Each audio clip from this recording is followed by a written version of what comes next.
Have you seen the size of jet skis these days? They're gigantic. Some of them look as big as a small car. They're also massively powerful, and their gigantic engines can guzzle down a horrific 80 litres every 60 minutes. It'd take me a month to use that much petrol commuting on my 1000cc sports bike. They're also incredibly expensive for what really amounts to a toy you might use every other weekend.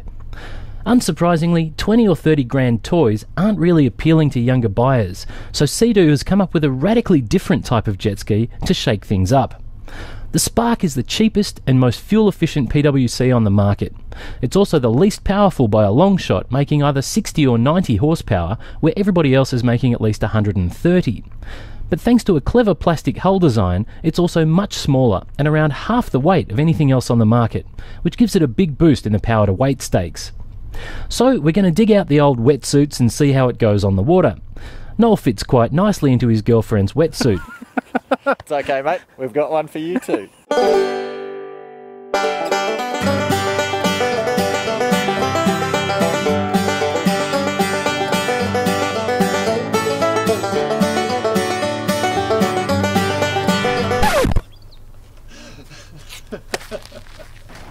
Yeah, I'm just going to wear a pair of shorts, I reckon, mate.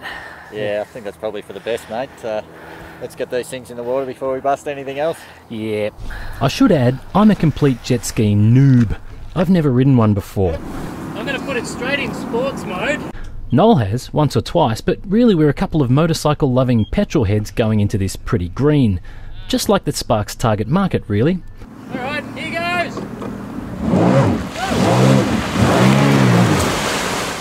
And these things couldn't be easier to ride. Throttle's on the right, you steer positively like a quad bike, and you've got to lean into your turns before you hook in. Our orange test unit also came with Sea-Doo's intelligent brake and reverse, which is basically an extra lever on the left. It pulls you up hard from high speed. In fact, my one stack of the day happened when I hit the brakes without setting up properly. Oops.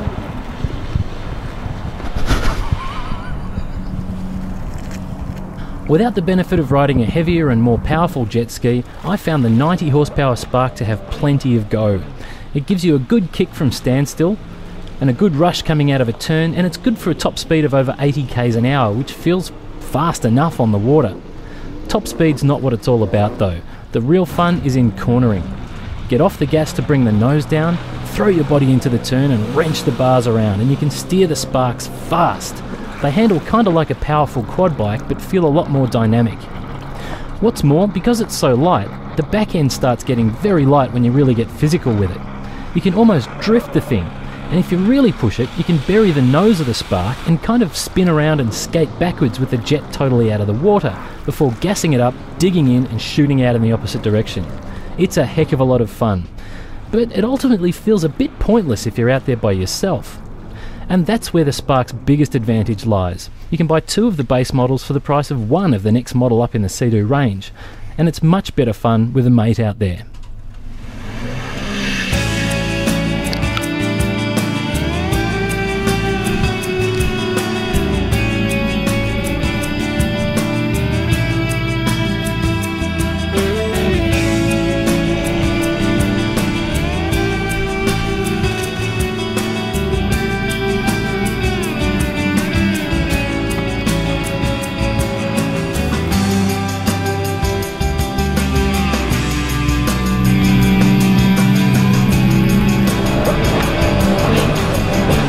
I know some jet ski people look at the Spark and see something cheap, plastic and not worthy of their time.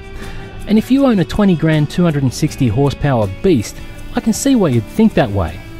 But if you're not locked in a measuring contest with your next door neighbour and you look at the Spark in its own right, it's a heap of fun, and it's cheap enough to look attractive to a new generation that just doesn't have the spare cash the baby boomers did.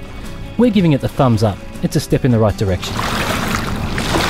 Oh, I'm knackered.